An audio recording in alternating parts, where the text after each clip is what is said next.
So we are here today collectively to say no to the overturning of Roe versus Wade, to say no to the Supreme Court, to say no to the right-wing attack on bodily autonomy and the right to choose.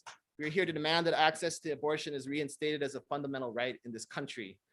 I want to thank all of you for being here. All proceeds from this event will go to Shout Your Abortion, an organization dedicated to normalizing abortion and ensuring safe access. So all of you who are here are directly contributing to the fight for reproductive justice. So truly, thank you.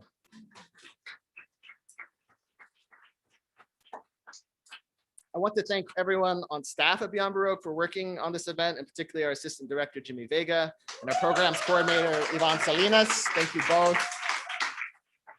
I want to thank Shout Your Abortion for their participation and their ongoing fight for reproductive justice.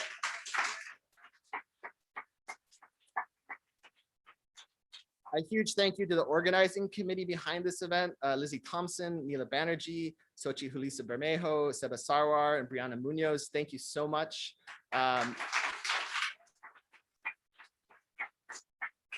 a special thank you to our amazing roster of readers this afternoon. I think you're all going to be very impressed by their readings. Finally, I just want to give an especially important word of thanks to our next speaker, Suhasini Yeeda. She's the originator of this program, the organizer of the committee working on it, and has done an immense amount of work to make this happen. I'm proud that Beyond Baroque has been in collaboration with her, and I'm very glad to give up the microphone to her so that she can say a few more words about the program. So please, everyone, welcome Suhasini Yeeda. Thank you so much for being here. Wow. Thank you so much for being here. My gosh. What a turnout, what a lineup. I'm so excited. A little bit about how this program came to be.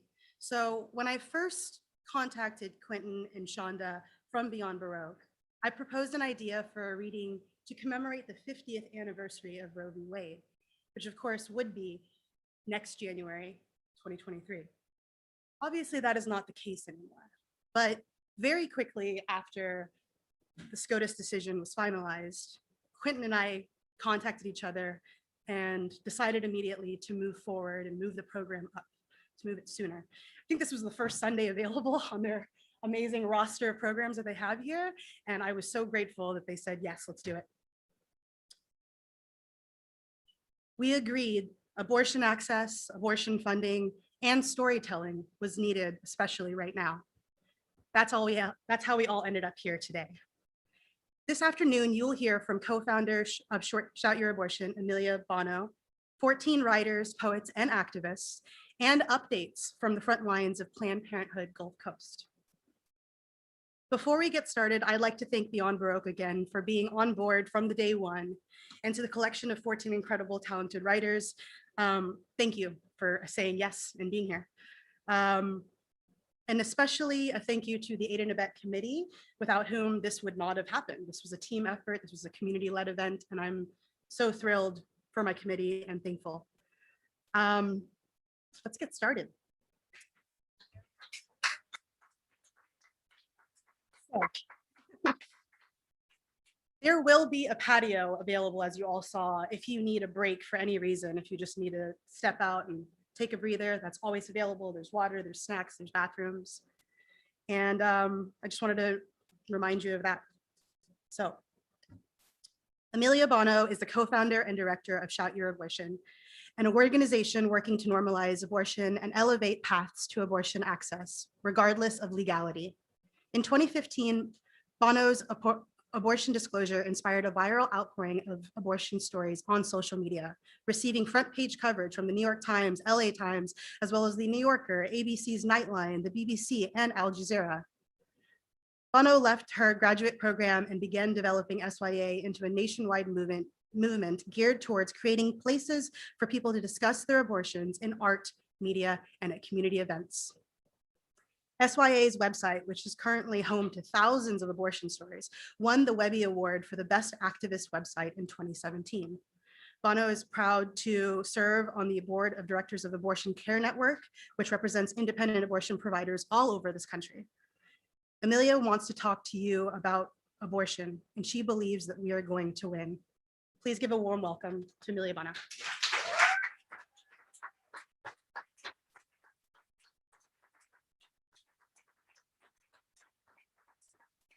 Feels so low. Can you guys hear me okay? Hi, everybody. Thank you so much for being here. Thank you so much to Beyond Baroque for putting this together. I live in Seattle and just happened to be here, and I'm really hyped about that.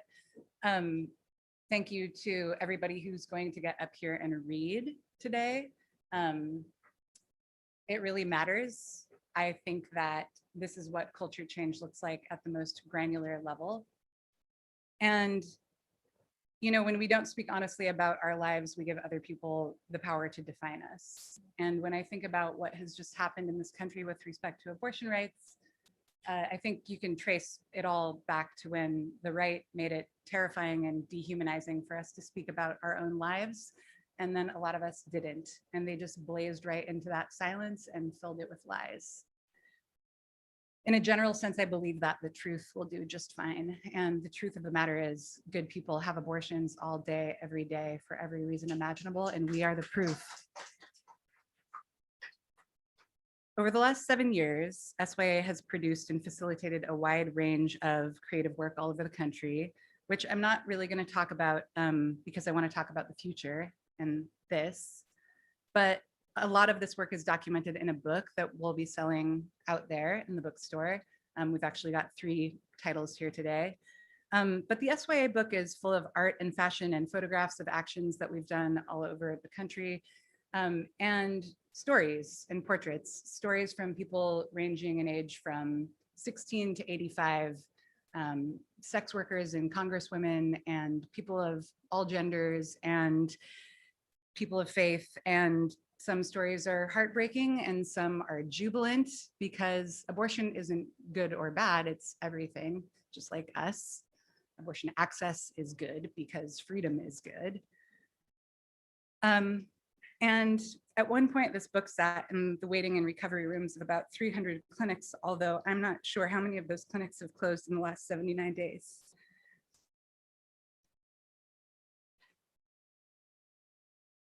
Since June 24th, abortion bans have passed in 14 states, and over the next couple of years, we anticipate them in about 10 more. This will leave 75 million women of reproductive age in a state with no abortion clinic.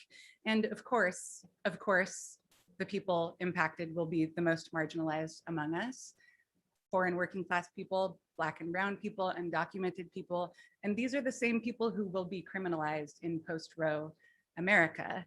And that's not coincidental, that's the whole project. And you know, if you read any analysis of the Dobbs decision, you know that this court is just getting started, and Clarence really ripped the mask off when he wrote this shit and made it very clear that they're coming for birth control, they're coming for privacy, they're coming for gay marriage, interracial marriage conspicuously left off his hit list. You know, the cool thing about being anti-abortion is that you can have and pay for as many abortions as you like and still be anti-abortion, as long as you apologize to your sky dad. So anyways, okay, I'm getting in the weeds. I've got some great news. Do you want to hear it? We are never, ever going to stop. We will fucking never abandon each other. We are going to break these laws and help each other break these laws over and over and over until they don't mean shit. We can maintain abortion access in post-Roe America. We have the tools and the networks and the resources to do so, but activists cannot do this alone. Most of us are used to thinking about abortion and whether we can have an abortion in terms of rights, but we have to start understanding abortion access as something that belongs to us, but which we need to work together in order to create.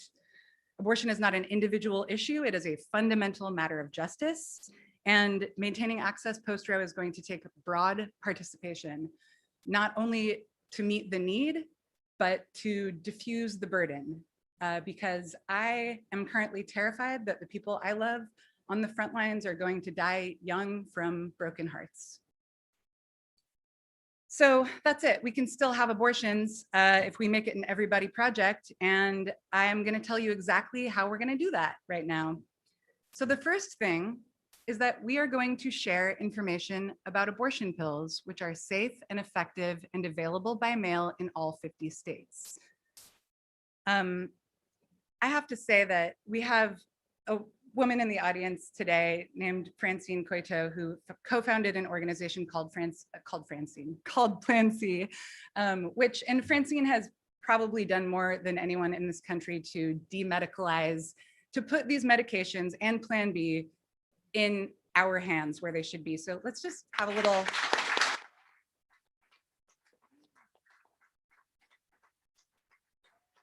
So yeah, abortion by mail, it's a game changer. Yes, they're going to ban these drugs. No, they can't actually make them go away. And yes, we are going to do it anyway. And yes, some people will be criminalized. And every time that happens, we need to go outside and burn down buildings. But the vast, vast, vast majority of people are going to do this without catching any smoke. And, you know, broad strokes, these drugs are the reason that things will never be like they were before. So the most important thing that I want you to leave here today with is that I want you to go inform yourself about abortion pills. And the card that your button was on has links to all of these things I'm going to tell you. Inform yourself about abortion pills, what they are, how people can find them, how people can use them without getting into trouble, financial aid, medical support, emotional support, and make yourself a resource for that information. The second thing we're going to do is pay for each other's abortions. Abortion funds have existed in this country for a long time now because access has been fucked for a long time and has been totally racist and totally classist. So these networks of, you know, like super grassroots mutual aid networks have existed and help people get to where they need to go. They help people pay for abortions they can't pay for. And they all need our money. It doesn't even matter which one you donate to because they all run out of money midway through the month. Thirdly, we're going to support independent abortion clinics. Indie clinics are small, scrappy organizations that have much less name recognition than Planned Parenthood, but they provide the vast majority of care later in pregnancy, which is going to be very important. And they desperately need our support. Many of them are having to rapidly expand capacity in order to meet need coming from out of state. And this is a fundraiser for SYA. And if you're wondering why I just told you all these other places you should give your money, and like why you should give it to us if you want to, is because we're currently working with thousands of activists all over the country to push this message out in their communities, and just helping people understand how to help and how to find more helpers. And that is what we need. So that's it. We're going to share information about abortion pills. We're going to pay for each other's abortions. We're going to protect indie clinics. And we are going to do all of this as loudly as possible because this moment must be met with absolute defiance.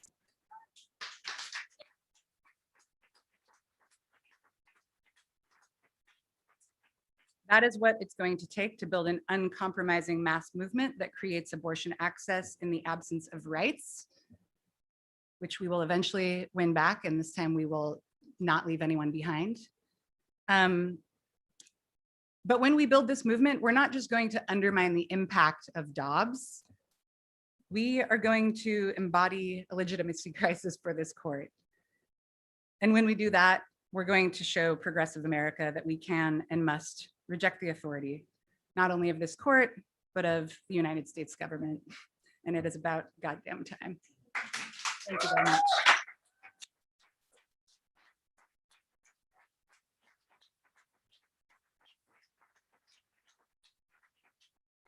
Please welcome Bridgette Bianca.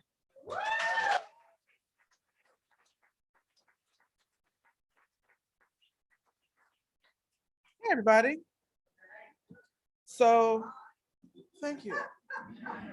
So one of the things that probably something disgusts me more every day, but one of the things that disgusts me the most in these conversations is I believe there's a direct connection between these callous attitudes surrounding abortion and sexual assault. I think that it's evidenced in just their reactions and the hands raised in these clandestine meetings full of old white men about what should happen to a person who has been assaulted and finds themselves pregnant. And it pisses me off in such an incredible way, because I know that was the plan in the first place, was to force birth. I know that was the plan from the beginning. I know that was the plan, that's how I got here. I know that was the plan for the last woman in my family to be sexually assaulted, which resulted in me down the line. I know that was always the plan. And now they're saying the quiet part out loud again. And so forgive me if I get a little bit emotional about this, but abortion is healthcare. Healthcare is a human right.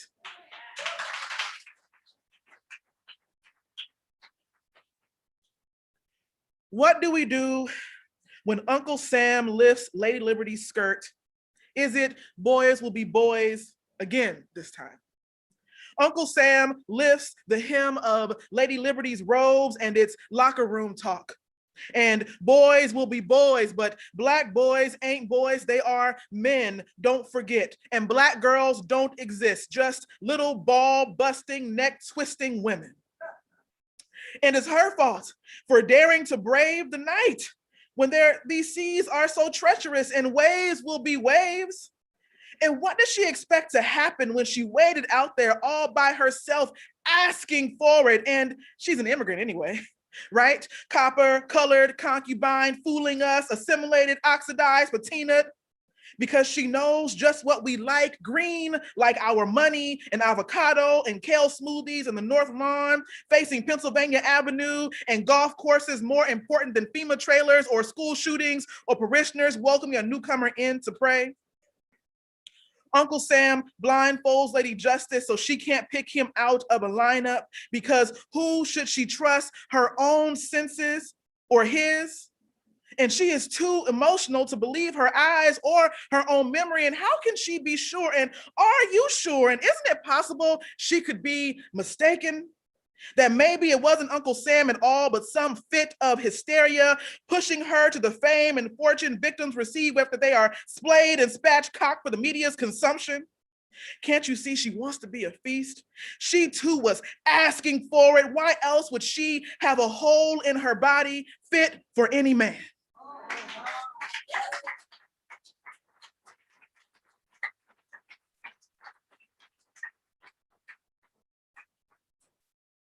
Thank you. I want the world to see. 7, I don't get to talk about my body hitting the ground or the hands that pin me there. Everybody else gets to body bag me, slip me out when they are bored, fidget spin me and see if I'm as pliable as their laws. See if the Black woman really is the mother of the world. Explore my womb looking for the Big Bang or God. Am I making you uncomfortable? 6, did you know Planned Parenthood offers more than abortions? Did you know WIC don't pay for diapers? Did you know formula is expensive? And I can't breastfeed my baby in private because I have to work. And I can't breastfeed my baby in public because you only like my titties when they're bouncing in your face. Am I making you uncomfortable? 5, judging me for putting juicy juice in my toddler's sippy cup. Like I got time to worry about high fructose corn syrup or artificial food coloring when you just legalized marijuana, but my son is still getting stopped and frisked.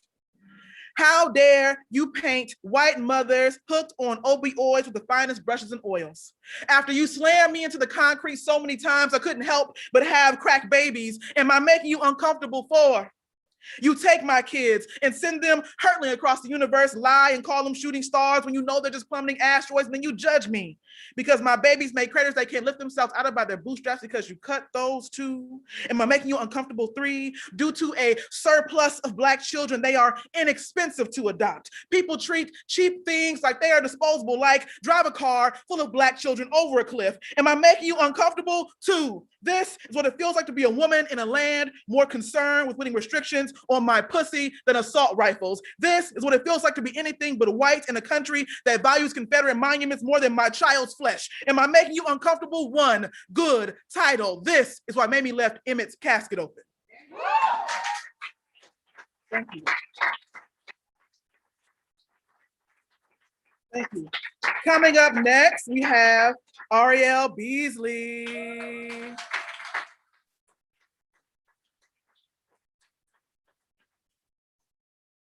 Hi, can you hear me okay? That was absolutely incredible. I just want to say that I am a musician and poet, but first and foremost tonight, I am the founder of an organization called You Start Here, which aims to help survivors of sexual assault. So when I was asked to be here, when I was asked to be here, I was particularly honored because abortion is absolutely a human right, and it is also a survivor's right. So thank you for that piece. That was breathtaking. Sorry, I'm a little nervous. Okay. This first poem is called Thank God for Abortion. When I was 24, I was dating who I thought was the love of my life. He was tall, had nice hair, was a raging cocaine addict, and most importantly, treated me like absolute shit. When the doctor told me I was pregnant, I sobbed, a deep sob, the kind of sob you sob when it's over. I knew immediately I couldn't keep it. I was immediately attached. I had always been pro-choice. It would be easy for me, and I'm gonna be a pop star, I don't have time. 2 truths and a lie. I am gonna be a pop star. I did all the things you're not supposed to do when you find out you're pregnant with your coke addict boyfriend's baby and know you're getting an abortion. I named it. I didn't drink. I daydreamed. It was hard. I wish I could lie about that. And every day I am grateful. Grateful that little man of a person is gone, fled across the world to fuck up some other girl's life, bless her. Grateful that I am not attached to him, that I had the opportunity to make it so. And every day I am grateful. Grateful that I knew in my heart it was over. Though for a long time, I thought it was the end of the relationship breaking my heart, I know now it was the death of the part of me that allowed myself to be treated with such disrespect. Birth is painful, they tell me. So is rebirth. And every day I am grateful that I am healthy and smart and strong enough to fight so that people have a choice to not be tied to their coke addict boyfriends, so that they can meet someone who loves them, someone who gets them a Band-Aid when they're bleeding instead of an 80 bag. And every day I am grateful and angry. I hold space for both.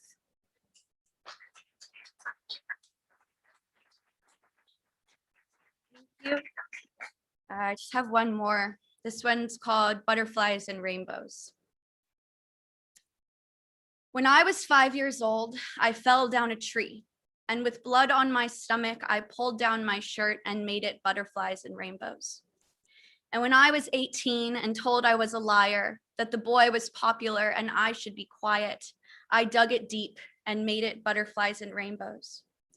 I'm pretty when I cry, I told myself. I'm prettier when I don't. So I didn't. For years, I only sang of butterflies and rainbows, believed in butterflies and rainbows, cried in butterflies and rainbows, if at all. Never stopping to consider that before a butterfly, there is a bug, a not so pretty one at that. And before a rainbow, it must pour. I am learning to dance in the rain. I am learning to let the dark, disgusting goop that is buried deep inside me start to seep out. I'm starting to think it's beautiful, but not like butterflies or rainbows, like the ocean on a cloudy day, haunting and impossible to ignore. Never again will I ignore myself for the sake of butterflies and rainbows. I am beautiful in the dark when I do not force the light. Thank you.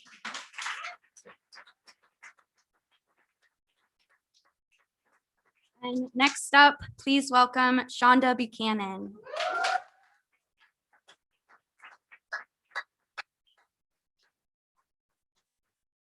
Greetings, everyone.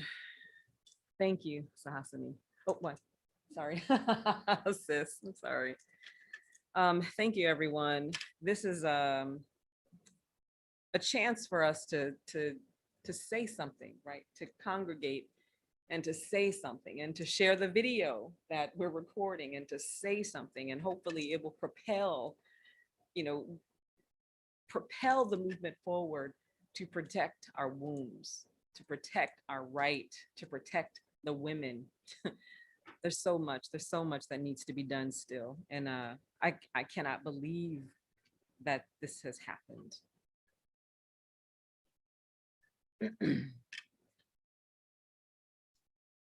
If you knew my true name, wouldn't you want to take me there? River moon, sunshine shining, air, blood, and key, stardust blowing, stardust. Can't you see it? This is what fear of a Black and brown planet looks like. Things they won't say, secret memo they've all been given at the strike of midnight. Your white women are not having your babies. Don't they love you anymore? Don't you have control over them? Can't you make them do it? Our numbers are dwindling. Ride, brothers, ride out into the castrated night, shielded by your forefathers' deeds, their white sheets, burning crosses, wooden teeth. And when the day is over and we turn around to assess the disappearance of sunflowers and dolphins, of children who loved us no matter what, maybe we will see what white male legislators have sown in this moment. Their fear of erasure simmering in their signatures on those death-kissed bills, their hands all raised to vote yes, that women will only have the rights we give them. Generations of trauma from white male fingers fondling Black, indigenous, brown wombs returned. The past under our tongues again. A different kind of enslavement, but still bondage, still oppression, still an invasion. I wonder if they will be surprised when nothing grows here anymore. So many dead flowers in America's garden. Nothing magical in this American dream anymore. Thank you.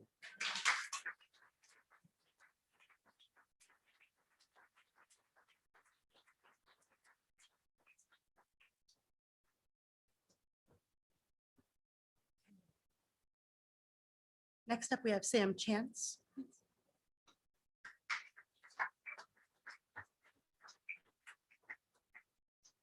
Thank you. Yeah, it's so good to be here with all of you.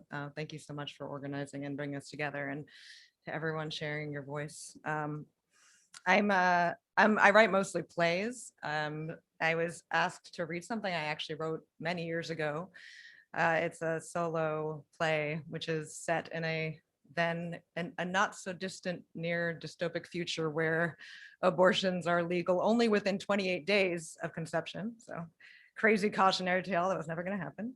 And just briefly, the main character, Lydia, finds out she's pregnant. It's unplanned.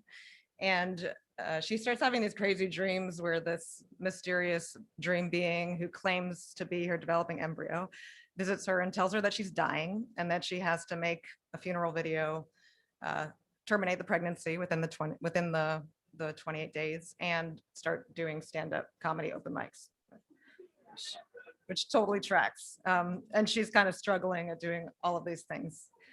So the only character who's going to be relevant, other character who's relevant for this is Bernie Sabayan, who's kind of like sort of a celebrity abortion provider, one of the only abortion providers left, who has to operate out of repurposed military armored vehicles for the protect, like her safety and her patient's safety. And she's Lydia's childhood friend. So it's just excerpts of these two scenes. I'll kind of hop around. Scene 4, a coffee shop establishment, day 10 of the pregnancy. And our next comic is new to the room and she looks a little nervous. So please give a warm welcome to our first female comic of the night, Lydia Clark Lynn, everyone. Come on, make some noise. Hi, my name is Lydia Clark Lynn, and I am here against my will, under orders from my developing fetus, who visits me in my sleep and gives me instructions. Okay, so I anticipated that if I introduced myself in that way that I might receive this kind of response. So I guess that's okay. I mean, I'm kidding. Anyway, I don't have a developing fetus talking to me. That would be like crazy, right? Technically, it's an embryo until the 8th week. And don't worry, it's not going to make it that long. I see from your silence, you did not enjoy that joke. Maybe the apocalypse will come tomorrow. Okay, I only have like 5 minutes to fill here, right? Okay, so I tried to take down some notes. So I'm 10 days pregnant. And when I found out I was pregnant, I was like, oh no, I guess it's time to make some major lifestyle changes because a miscarriage isn't gonna happen without a little help. I'm thinking drink a lot of alcohol, smoke a lot of cigarettes, have my boyfriend push me down the stairs a couple times a week, you know, take care of myself. I'm kidding. I don't have a boyfriend. He's a fiance, not mine, someone else's, but we get along great when he's not getting pregnant. I'm excited about being pregnant though. I mean, who doesn't dream of one day terminating an unplanned pregnancy? It's like a medical fun pass. I mean, actually the whole process can be kind of, you know, emotional, but I can't really call up my boss and say, hey, I'm dealing with the emotional financial detriments of terminating an unplanned pregnancy. I need to take some time.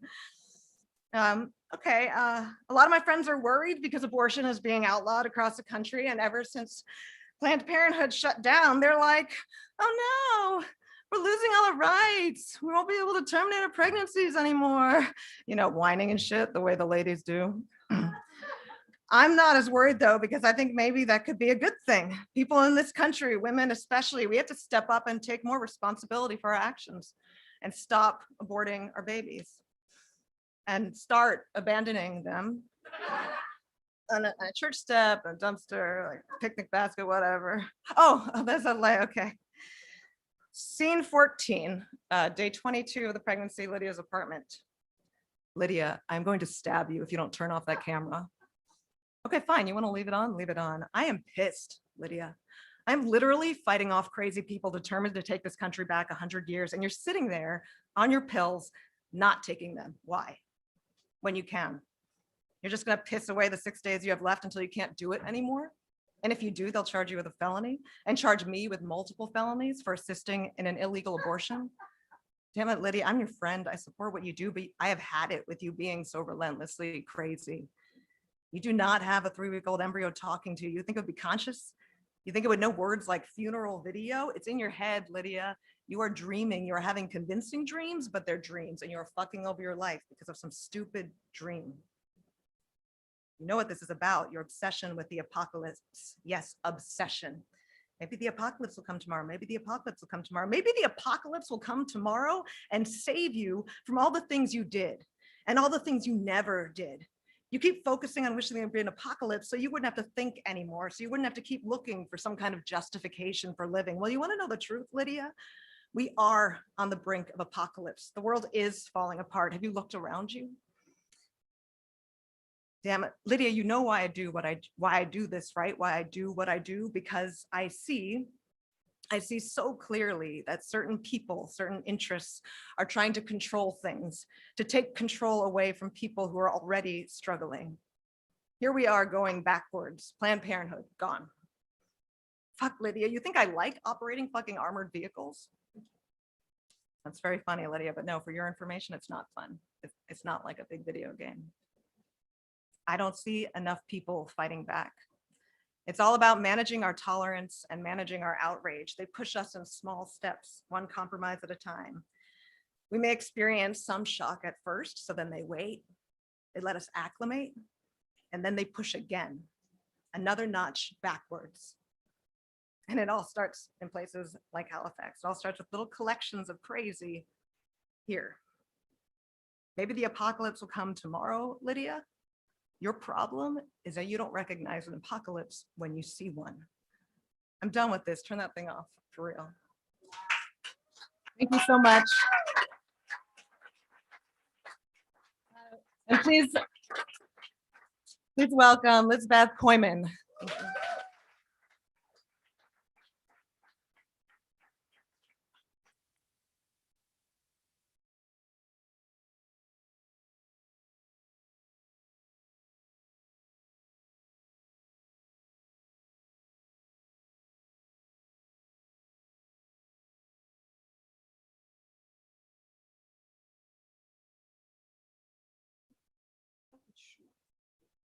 In 1984, I sat on a folding chair in a hot living room in an apartment in Caracas, waiting for Liliana, my sister-in-law, to have an illegal abortion.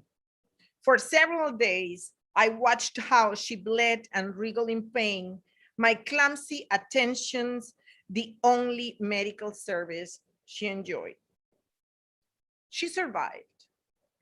A year later, I found myself pregnant with the fruit of deceit conceived in a filthy motel room in the same city. I didn't have Liliana's guts then and brought my unwanted pregnancy to term. I was going to be the first woman in my family with a college degree, but dropped out. For the rest of my adult life, I fought with every fiber of my body to nurture a loving, beautiful, wonderful man. Our relationship has never been smooth because deep inside him, his DNA, I know he knows the circumstances of his conception. In 1994, I became pregnant again. This time, I was in a consensual relationship. I was not destitute. And after 10 years, I was back in college and only 3 trimesters and 1 dissertation away from my degree. I wasn't going to take another chance. Unlike Liliana and my brother then, my then husband and I were able to afford excellent medical services. I had an illegal abortion. Both Liliana and I went later to have other children. What that government in Venezuela in the 1980s and the 1990s could have done for us, and what the US as a nation can do today for women of breeding age or reproductive age, is provide sanitary conditions for all women to have to make free health choices. If she is old enough to conceive, she's old enough to choose. The right to sanitary abortions is a public health issue and as such, a fundamental human right. And because I cannot do anything else except tell my story, donate, to contribute to causes like this, I'm gonna use, like women have done all of our lives, I'm gonna hex the patriarchy. Come with me. Holy Father, who are in the Midwest and in the South, and inhabits the zombies of the Federation, of the Confederation, and the raunchy evangelical who know no pleasure below their waist, I present you the wings of a flying cockroach, the toxic tongue of my late ex-mother-in-law. I also offer you three seashells containing the fury of an ocean during a hurricane, the hormonal changes of hundreds of postmenopausal women, and the irritability of millions of women experiencing PMS. At your feet, I lay these offerings. Grant us the joy of seeing every penny in the GOP go flaccid and recoverable.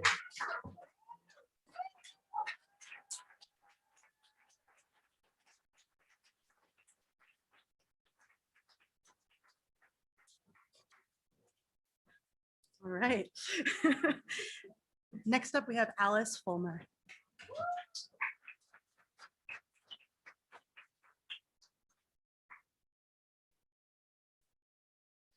Hello. I would like to say a few words before I start to read, if I manage to. There's some people here today in my life who have had abortions who couldn't be here today, and just wanted to say I love you. I wanted to say that protect trans kids and also non-binary and trans people who are adversely affected by this ruling. And if it's of any consolation to those of you in faith in the audience, I would like to invoke the goddess Hecate. May she be with us during this time of trial and tribulation, goddess of the crossroads, goddess of the dead. And thank you to Jimmy. Oh, I do love Jimmy Vega, good friend of mine. I just have one piece for you today. It's called Death and America and How. There's no graveyard in the churches of the throwaway places. Stucco hollowed low by the underpaid and nourished by the underserved parishioners. No rest for the graceful nor indecent, just a drive-through crematorium for the pretty and vacant, washed up families. The romantic schmucks at odds ends, Goldsmith hyperventilates at gray cries. And how can you write about an idyllic churchyard when the headstones read, God hates fags? Instead of when they lived and died in the same country town they raised and held themselves to be quiet along the flares of life's highway. America is a tomb exhumed by itself, the corpse of a cretin for the Showtime reverends who dip wafers in Reagan semen. Pastors in recovery, now high on the word, though the word was high. Higher than the gym pants of yuppie fashion delusion, parallel parking in the loading only zone, softer than heaven. The maintenance of charity is their work, but how much do the dead get? Questions, doubts, the apostle Thomas and his gospel are swept under a rug of astroturf, like the cadaver of a Latin American revolutionary. Norman Rockwell dreams of empty diners and old clothes, rub off like a horny dog with a drippy dick. Everywhere, hope counterfeit and flat out fucked by pounds and pounds of thrift store closed. Waste is the commodity, dividends of devils. We welcome death in America. Came to, that is, she is bound to double shifts, forced by double-barrel guns bestowed onto single mothers, fighting to forage for the wet scraps of three-time fathers. The Sunday night pigskin, home is fake Rolex wristwatch, counting time wasted, seconds forsaken, and the traffic in Canterbury Knolls. We cross death to America. The old hope of misguided forefathers and their prophecies, faith, my confidant, tell me that the worst is already here, apocalypse now and forever, for always. Cassettes and incense for lanterns, music for a compass, used books, meals. I have forked the roads of the Columbia, up and down, and I've read fairy tale fuckery like mushed up purple yams. No academy or office or street will make a home. Home is a strife, begat on molten souls. The recycled wishes of the past in fortune cookie bags choked by cellophaned Ronald on a cross, zounds. I will open up the barbarous victim scabs and chew them like tobacco raw, and the suffering enlightenment fields where Maitreya Buddha waits for us. And the fetus is death in America, the bell knoll, whispered toll of gone, gone, beyond gone.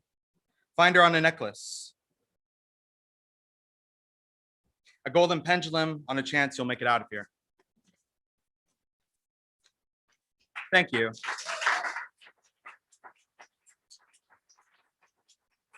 Looks like next we have a Cynthia Guardado.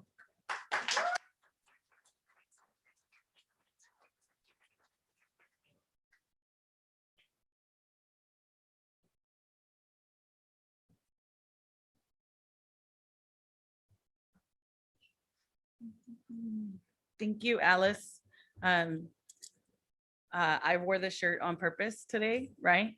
Because I do feel that our trans and non-binary folks who are of reproductive age are often left out of the conversation. So I wanted to make sure that there was space for that today. And then in addition, I wanted to say that often left out of the conversation are folks who really could not go through childbirth because they would be like at high risk of death, right? And so that is extremely important. So I'm gonna read for you two pieces from my first book. There we go. I put these tabs in, but there are too many in here, right? It's called My Mother's Story. Your father and I were in our early 20s. We were immigrant parents still searching for a way to become American citizens. We wanted to go back to El Salvador, like mailed letters, visit homes we'd left years before. I missed my mother and desired to travel back to our village. We thought we'd never see them again, but I wanted to be able to return here to you and your sister. The four of us were just beginning our lives then, seeds fallen, not fixed, suspended like an elevator between floors, waiting. Someone recommended a white man I could marry. Your father and I were only living together then, and El Salvador was still exterminating itself like wild hyenas. In the US, we weren't refugees. America was still in the middle of our war, their helicopters cutting through our sky like crop dusters, a translucent trail bearing an unseen enemy. We were ilegales. And I cleaned houses in Spanish. My words clung to ceiling fans, particles of dust only I noticed. So we paid $2,000 to the first man I would marry. Everything we'd earned. I lived with a white man in an apartment near where we used to live on 9th Street in downtown. The man wanted more, you see. I was exotic to him, my curves soft, my smile untainted, young like you. He said our marriage had to be real. He said I had to sleep with him. I didn't know what to do, torn between need and fear. I let him touch me in the dark. I panicked. I was an honest woman, and I loved your father.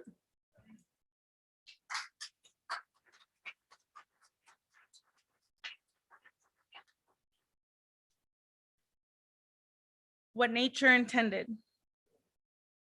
I haven't had a period in 10 years. I'm determined to erase this part of my womanhood. I don't want hormones or children or anything else to conquer in my body. I know this isn't healthy. No, my body wants me to stop fighting what nature intended.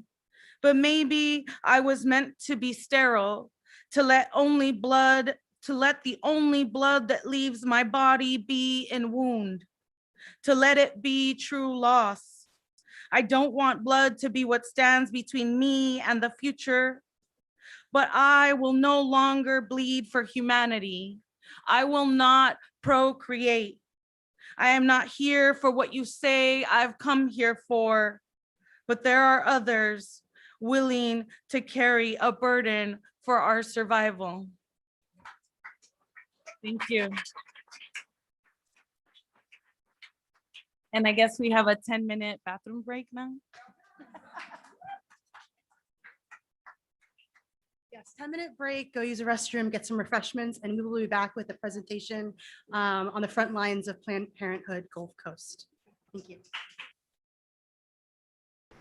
Next up, we're going to hear a little bit from Seba Sarwar, who is a member of our committee, and she's going to tell you a little bit about the Planned Parenthood Gulf Coast and what's going on there. Welcome, Seba.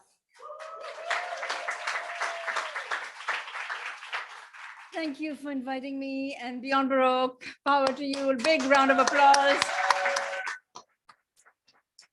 I'm just so thrilled that that I can be here, that Beyond Baroque is doing this. My name is Seba Sarwar, as Suhasini said. I was living in Houston prior to here. I was in the battleground. I was producing art, and I was working with Planned Parenthood Gulf Coast. I was on their board. And even back then, 2013, 2012, when I did a production, we were on the front line. We were on the battleground, and even now, and now it's even worse. So I contacted the CEO of the organization, Melanie Linton, and thanks to Melanie and her team, you will now hear updates from the front line by Dr. Bhavak Kumar, who recorded this specially for this afternoon.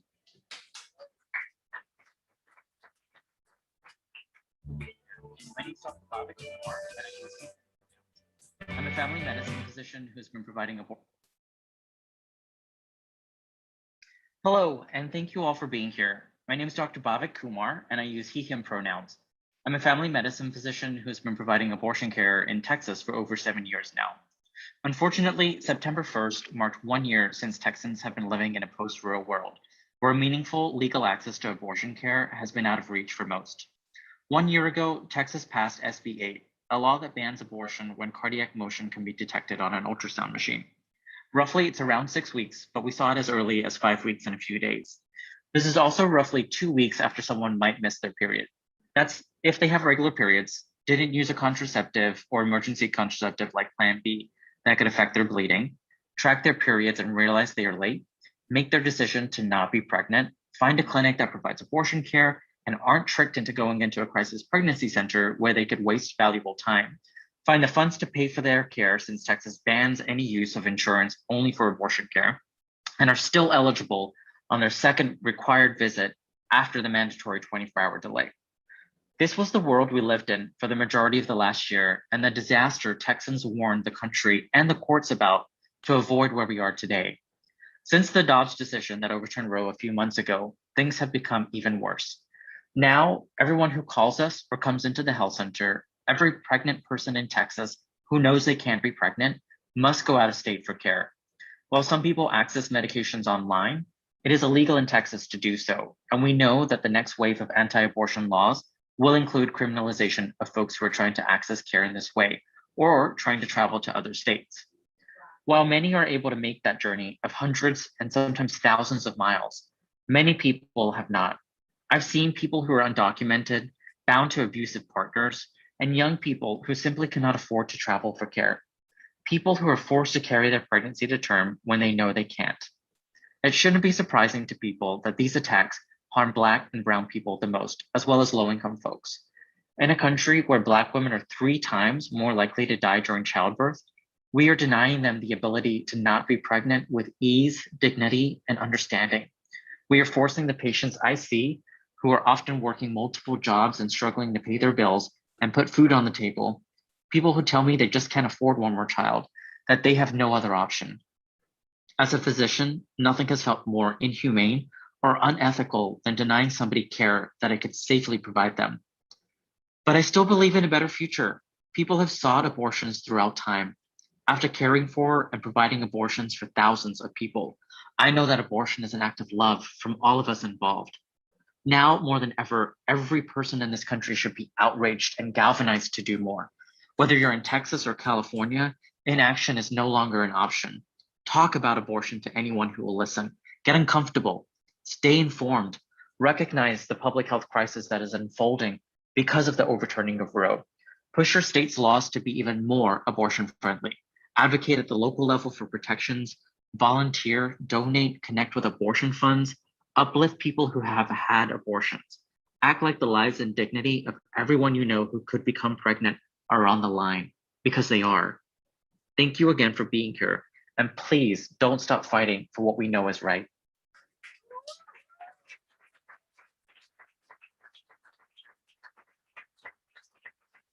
Thank you, everyone. That just sends shivers down my back.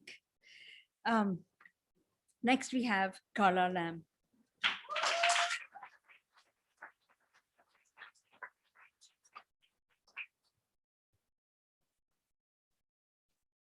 Am I audible in the back if I project? Okay. Well, first of all, it's a pleasure and an honor to stand here on this stage for this specific cause with this specific cohort of folks. I could not spend my Sunday any other way. So thank you for being here. I have two poems regarding bodily autonomy. Incision.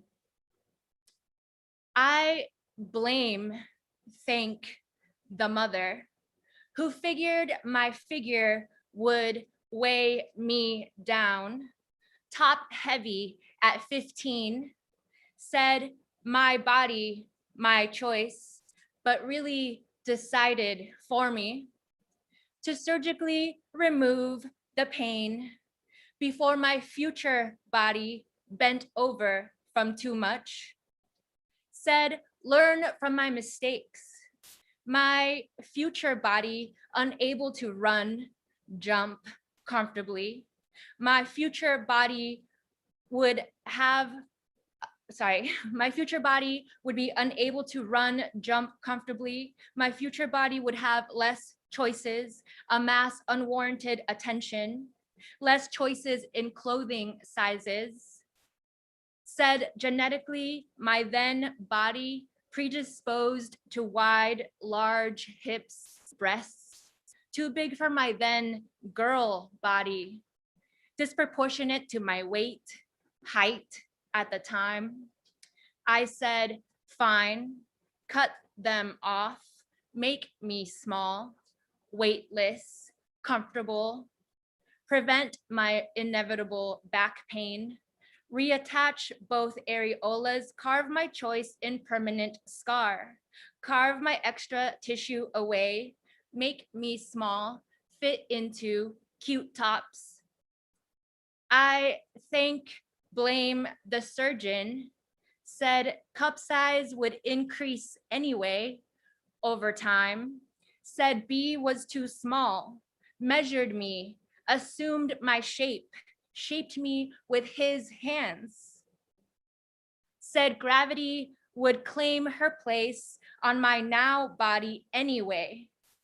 I chose to scrap the body of the woman in me then, the woman I would have become anyway, reduced her to size, to handful, to manageable. In the future, the mother asks how my now body adjusted, settled into new form, back straight, alert, confident, secure, now.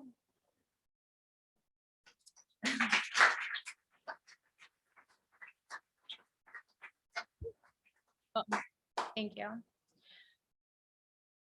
Ovum. At 9 weeks, slant shadows pull across the stained floor of the outpatient clinic. Dirty blinds shield the cracked window, putting out the lit cigarette of horizon. I imagine how a soul enters the body, how we sweated off winter on carpet or couch, how our tossed sheets became my Tuesday afternoon appointment. I imagine the drawbridge to my future. I imagine us living in your parents' Michigan basement. I imagine having enough wire to hang myself. Outside, pro-life chants thunder like a psalm of drills.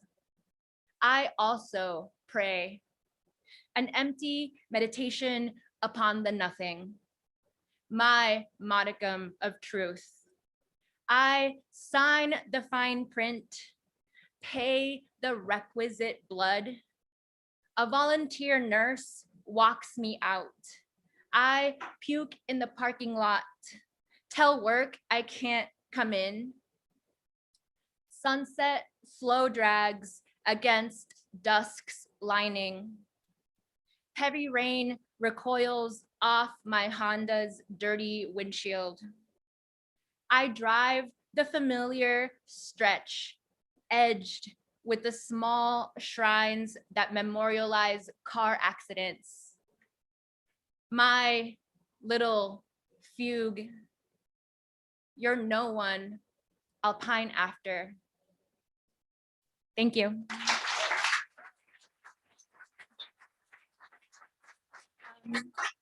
Next, we have Janine Lum.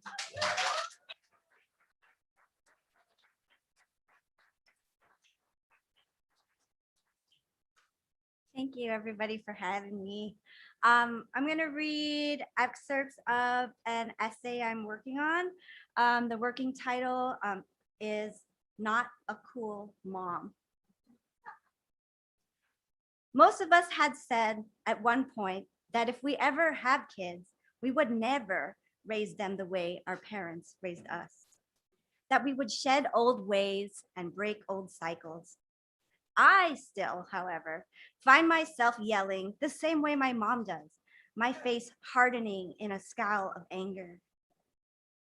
Her examples of martyrdom continue to influence my everyday life. I will sacrifice my time, my sleep, my peace for others while I silently rage on the inside. When I do this, I am reminded of an extreme practice in the Philippines, where during Holy Week, people parade through the streets, striking their own backs with bamboo whips in an act of penance. When I meditate enough, create enough, garden enough, and forgive myself enough to not engage in self-flagellation, I can give myself credit for the cycles I have broken. When I was 15, my mom found my birth control pills in a crumpled paper bag in the back of my underwear drawer.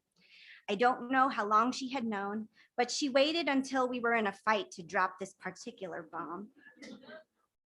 And by the way, I found your birth control pills. If you get pregnant, you are fucked. You are going to have that baby. Growing up in San Francisco during the AIDS crisis, sex education was everywhere. Wasn't I doing the responsible thing? Didn't she understand that I was trying to prevent that very thing from happening? My mom never talked to me about puberty or sex, and certainly not about pleasure. The closest thing that resembled any acknowledgement of changes happening inside my body were when she told me how much I stank after playing outside. Bras came to me by way of an older cousin who showed me a book about periods, why they happen, and how to take care of yourself. When my period finally did come, my mom and I never discussed it. Instead, I told my older cousin, who told her mother, who told my great aunt, who told my grandma, who then told my mother. That night, extra maxi pads materialized in the bathroom, but there were no lessons on how to use them or how to manage any pain or discomfort. When my daughter was born 16 years ago, I vowed this would never be her. I bought her every book there was on puberty and sex. We had all the talks. There was no hesitation or shame in getting her a bra. It was just another thing thrown into the shopping cart at Target. When she got her period, instead of an unspoken acknowledgement, we openly celebrated. She started having boyfriends in the 8th grade, and I let her. Better than sneaking around the way my friends and I had to do growing up. I taught her about consent, what it looks like, what it sounds like, what it should feel like. It was in the midst of this already difficult and uncomfortable work that my daughter confronted me with the limits of my feminism. My daughter asked me for a vibrator.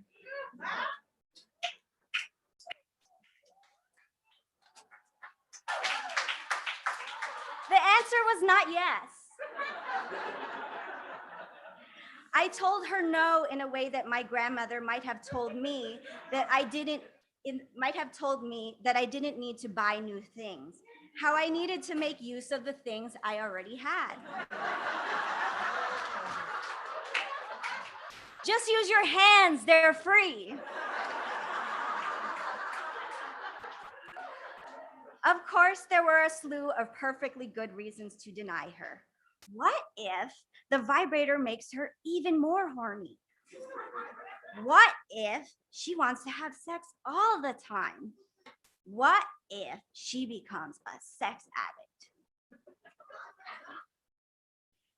To say raising a teenage daughter in these times is a challenge is to say that climbing Mount Everest is hard. It can sometimes feel monumental, like a monumental and insurmountable endeavor. I think back to something my uncles like to say when I bring my daughter home for a visit. She is gonna give you payback for what you did to your parents. And then they all laugh. It was true. I was a wild one. I stole constantly. Lies rolled off my tongue with ease. I never wanted to be home and made every possible attempt to do so. There were definitely way too many boys. I look back at that time and I understand that I wasn't bad for bad sake, but that I was struggling with things that no one around me had the capacity to notice.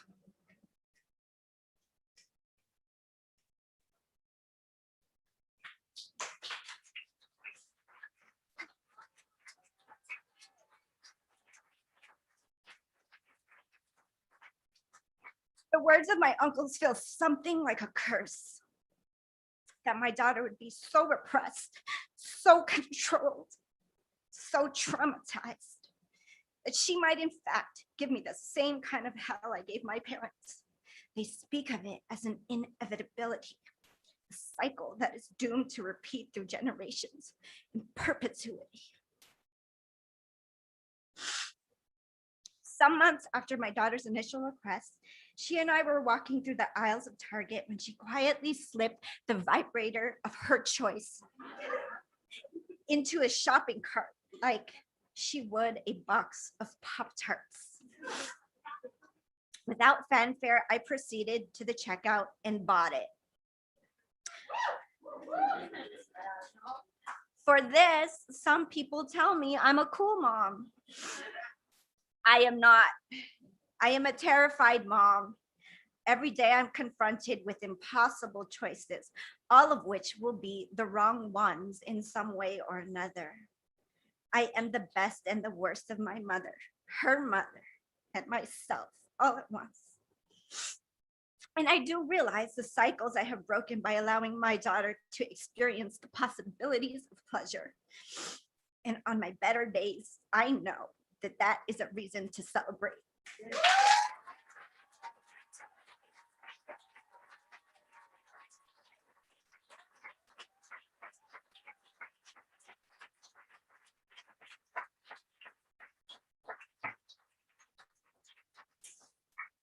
Please welcome Briana Muñoz.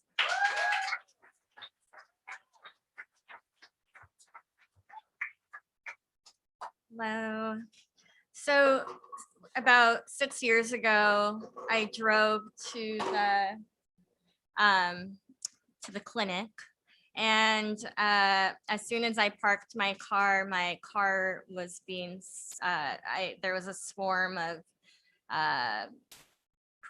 pro-life, anti-choice protesters, and a woman came out of nowhere who was a pro-choice volunteer and walked me into the clinic, and for some reason there was a policeman that also came into the elevator with us with one of the pro-life protesters, and it was just a very like tense situation. But I wanted to say like thank you to the pro-choice assistants that volunteer their time.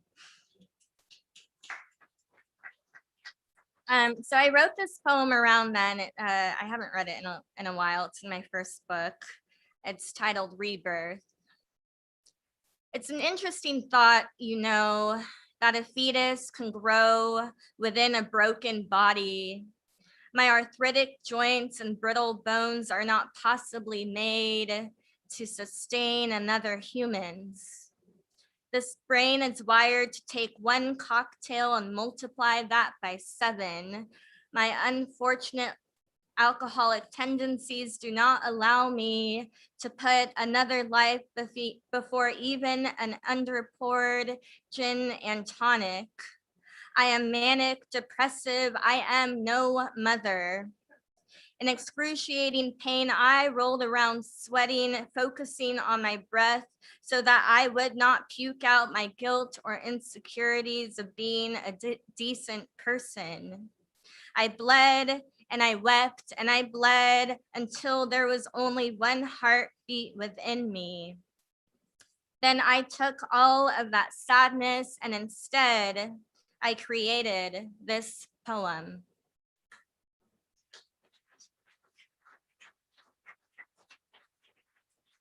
This is titled Roe v. Wade is Overturned.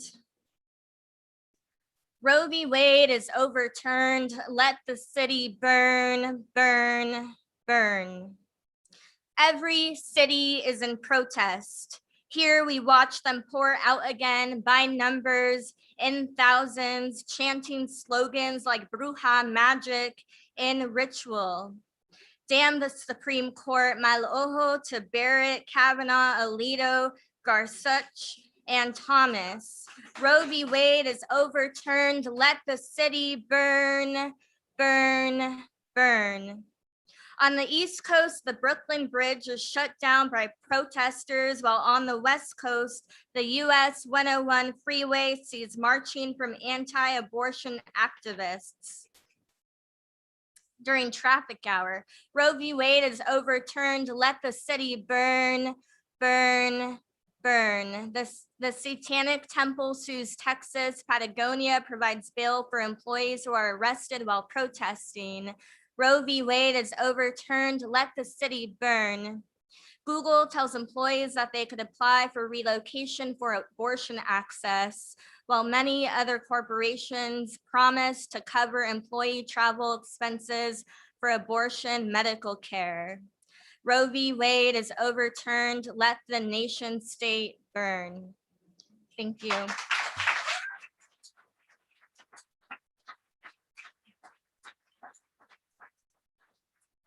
Cynthia Dewey Oka.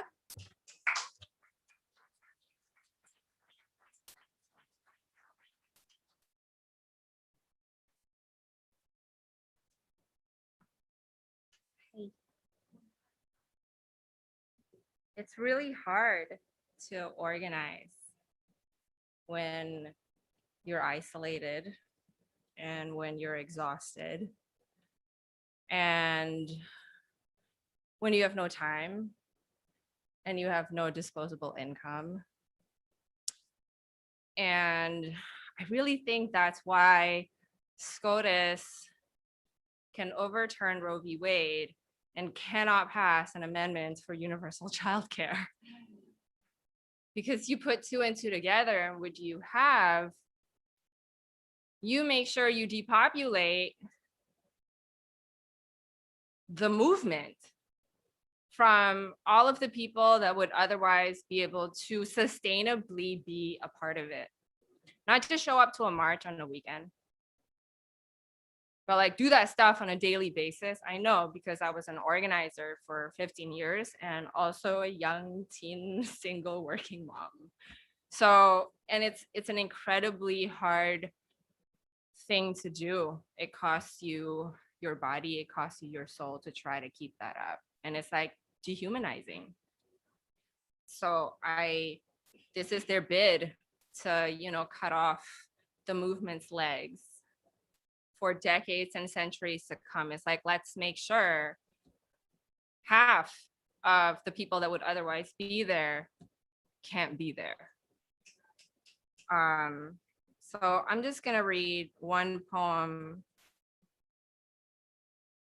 that comes out of the experience of enforced motherhood. And as important as I think it is to shout our abortion, I also hope that so many of us are also having those quiet conversations at home, the ones that are really hard, with our diasporas, with our families, with our communities.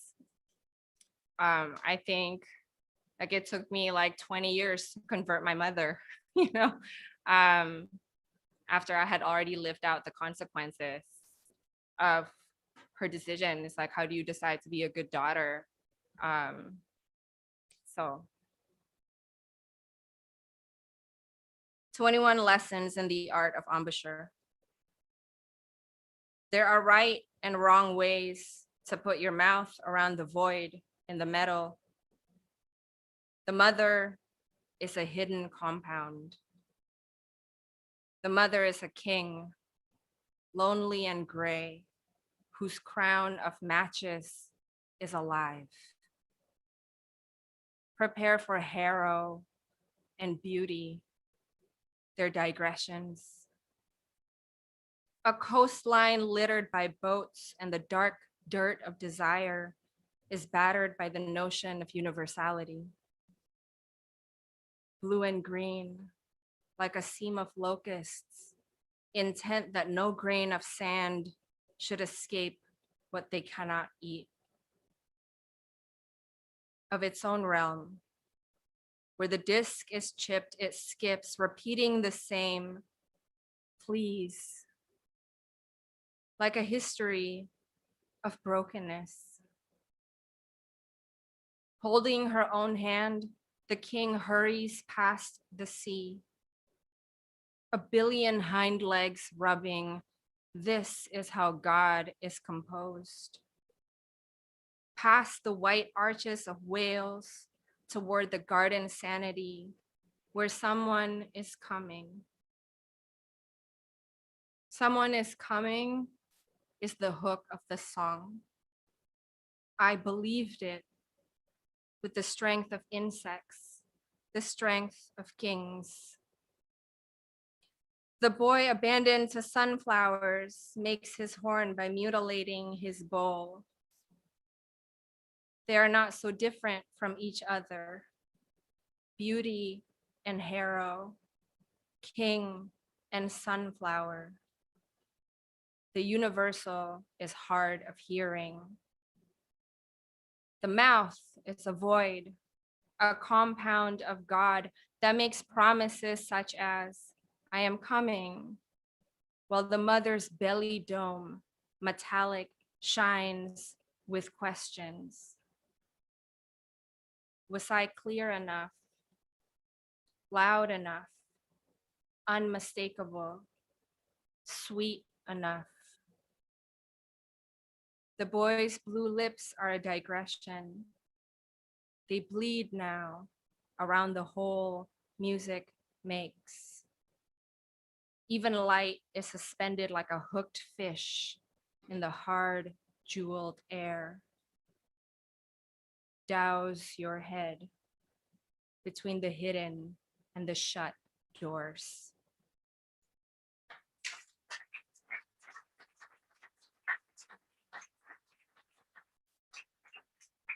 And up next is Luivette Resto.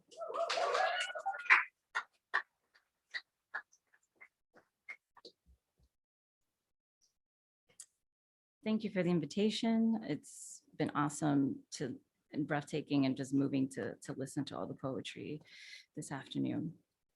This very first poem, this very short poem is dedicated to all the women in Puerto Rico who from the 1930s to 1970s were sterilized by the US government without their consent. And if anybody's curious about it, there is a documentary called La Operación on YouTube that you can check out. So this poem is for those women. Yes. Is it true that my womb will never feel the soft pushes of an infant's feet? Is it true my femininity has been severed for population control? Is it true the pill my comadre took this morning will cause cysts to grow in her ovaries like magnolias in May? Is it true that Atabe weeps in a petroglyph like La Virgen, like a mother on wedding days, like a child's first seconds in this world?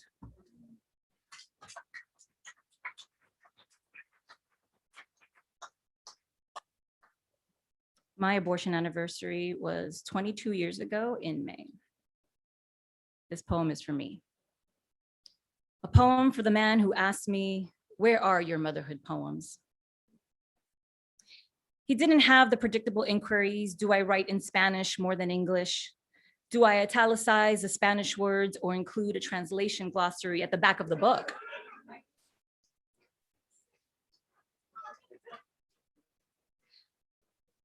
With an accusatory tone like a private investigator out to solve the case of the missing poems, as if I purposely erased my kid's existence in memories in some poetic version of witness protection.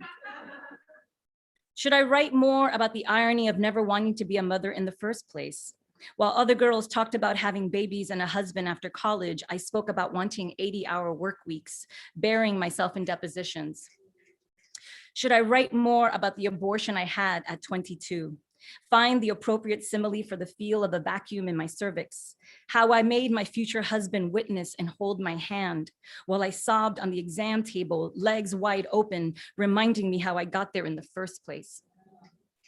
I think about the women who cannot have children, the price tag of IVF, the bureaucracy of adoption, the women who still have to prove to their tias, mothers, sisters, other women that their worth isn't in the uterus. Because my body's sole purpose is to be a vessel of life and not sexual satisfaction, never contemplating the perfect metaphor for the best orgasm I ever had.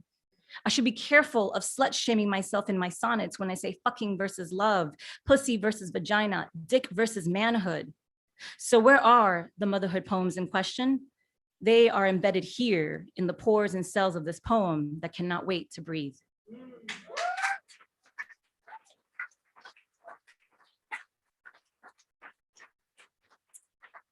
And this last poem, self-explanatory. A letter to Gus, the judgmental CVS clerk.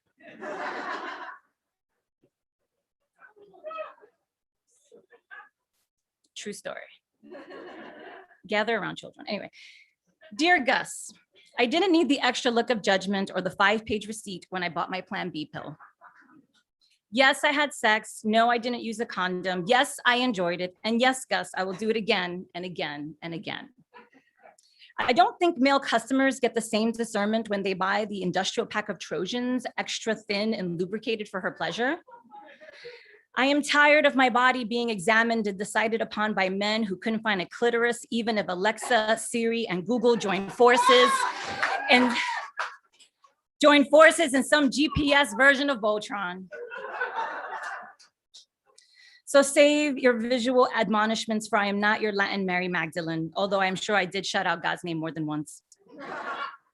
You will not side-eye me for fulfilling my sexual desires, expressing my sensuality, savoring the taste of a man's touch, satisfying my fantasies, one orgasm at a time, loving my body under my own terms, sincerely an unapologetic woman.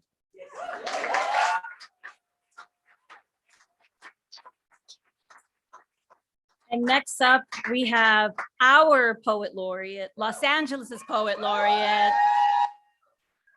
Lynne Thompson.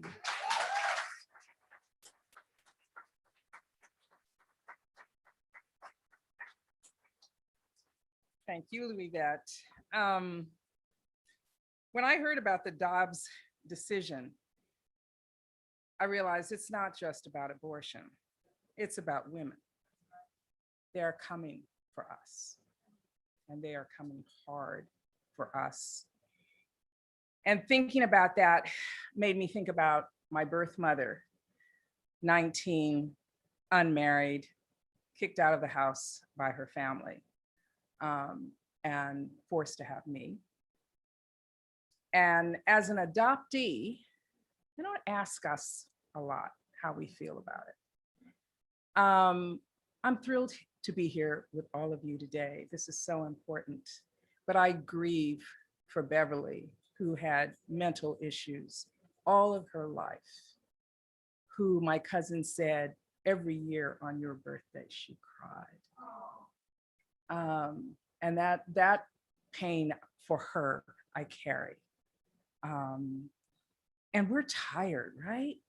We are so tired of fighting this fucking fight over and over and over and over.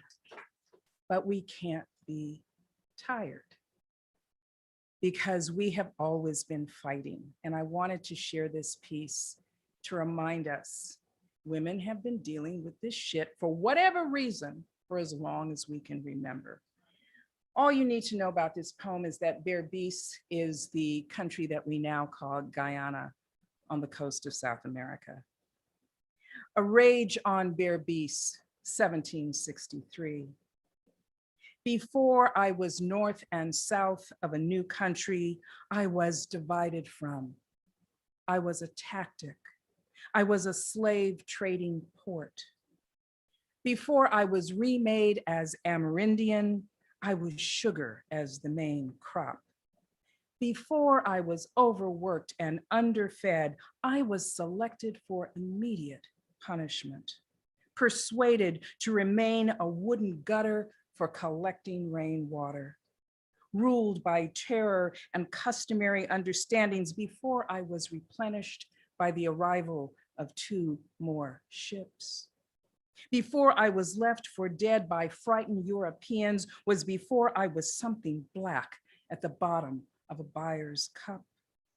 Before I was high up river in the jungle, I was silver and gold and a bounty paid to soldiers, prepared fields farther inland, the quarters where we captives slept. I was the fort burned and abandoned before I joined the Arawaks and squatted with a knife in my hand. Before I was traumatized woman hoping to make my way, I was the turning of the tide. Before I was awakened in the middle of the night, I was bloodshed on the captain's bedclothes. Before I escaped the cooking pot full of Negro flesh, before I declined to implicate the others, before I was a witness to the executions of the women rebels and sentenced to vigilante injustice, I was a woman and a daughter who spelled you my name phonetically. I was woman with child whose children's children have lived to tell you this. Thank you.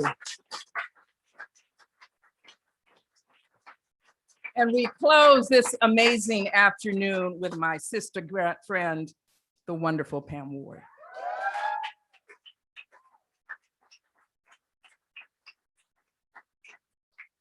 By far the best poetry reading I've ever been to.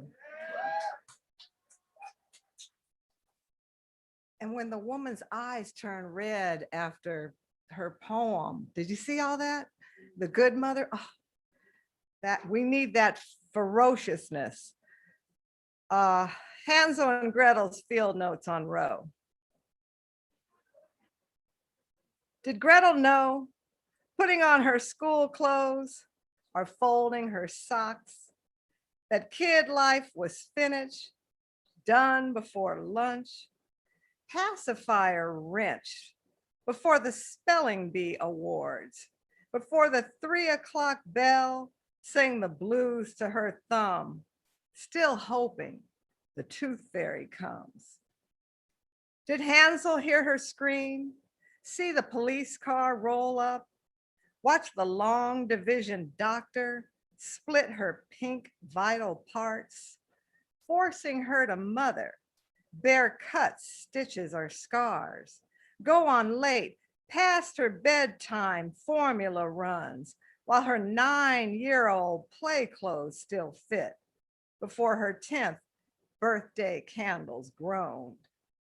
Did she know, nibbling a bowl of Fritos, Rice Krispies or Captain Crunch, any Tom, Dick, or Henry, any old slick talking Rick, could sentence her to spit up moons, miss school again dawns, where three-letter words could merge into one. Easy ones, piece of cake ones, like mom or like tot, could mean the same thing at once. Did Kavanaugh, Alito, or Thomas, three diaper rags reeking slop, think motherhood was easy, a real royal ball, something thrown or easily COVID caught, something mimicked like 2 × 3 = 6, something lickety split done like chugging beers or snatching draws, easy as hopscotch, jumping in double Dutch, a stunt any Gretel could get. Was ABC Coney Barrett donning savage turncoat black, stirring vat after vat of shred the law up broth, shackling endless wombs like dropping onions in pots, just a witch anxious to gobble Gretel up. Thank you very much.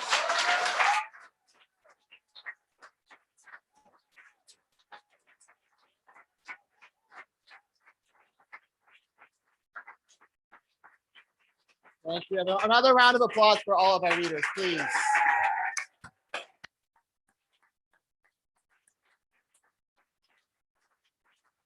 Thank you so much for being here. I just want to say that we have raised approximately $1,600 for Shout Your Abortion. I would love that to get a little higher. If anybody would like to make a donation, they can do so in the bookstore. Definitely go to SYA's website, continue to support. But thank you all for being here. I don't have too much else to say other than just hang around for a little bit. We've got more food and drinks out in the patio, and just feel free to relax. Thank you all so much.